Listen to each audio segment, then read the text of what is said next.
సిరాజ్ గారు ఇంకా మిగతా నాయకులందరూ, ఇక్కడికి వచ్చిన మీడియా మిత్రులు, ఈరోజు షాదీ ముబారక్ గతంలో లబ్ధిదారులను మా ప్రభుత్వం వాటినే తిరిగి కంటిన్యూ చేసి ఎటువంటి డిస్టర్బెన్స్ ఉండకూడదు, లబ్ధిదారులను ఎవరు సెలెక్ట్ చేసినా సరే వాళ్లకు మనం చెక్కులు అందియాల్సిందే అని చెప్పి ఒక నిర్ణయం తీసుకున్నాం.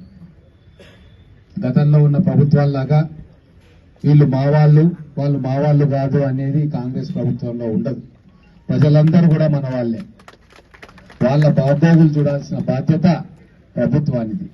సంక్షేమ పథకాలు ప్రతి ఒక్క కుటుంబానికి అర్హులకు అందించే బాధ్యత ప్రభుత్వాధికారులది, ప్రభుత్వానిది, ప్రజాప్రతినిధులది.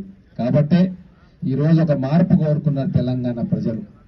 ప్రజా ప్రభుత్వం రావాలని కోరుకున్నారు. ఆ ప్రజా ప్రభుత్వంలో భాగంగానే ఈరోజు ప్రజా పాలన ఏర్పాటు చేస్తా ఉన్నాం. సంక్షేమ పథకాలు మీ ఇంటి ముందుకు వచ్చేటట్టుగా ప్రతి వార్డులో కూడా అధికారులు వచ్చి మీరు ఏ పథకానికి అర్హులో దాన్ని రాయించుకొని కంప్యూటర్లో ఫీడ్ చేస్తా ఉన్నారు. అంటే ఎటువంటి దళారీ వ్యవస్థ ఉండదు. ఎవరికి మీరు డబ్బులు ఇవ్వాల్సిన అవసరం లేదు.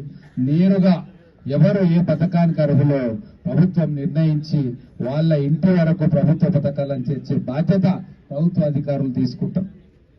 అందుకే ఈరోజు ప్రజలందరూ కూడా చాలా సంతోషంగా ప్రభుత్వం చేస్తున్న ఈ కార్యక్రమం, ప్రజాపాలన కార్యక్రమం, నమోదు చేసుకునే కార్యక్రమం లక్షలాది మంది ఈరోజు ఉత్సాహంగా పాల్గొంటా ఉన్నారు. అలాగే మీ అందరూ కూడా ఇప్పుడు కళ్యాణ లక్ష్మి చెక్ వస్తున్నాయి కదా, ఆరేనా మనం खुश है ना? फिर हमारे को मुबारकबाद देना, इसलिए देना आपको फ्री ट्रांसपोर्ट दे रहे ना।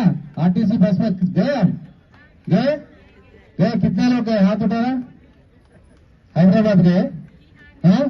तो मुबारकबाद देना कांग्रेस पार्टी को, कांग्रेस गवर्नमेंट को देना ना।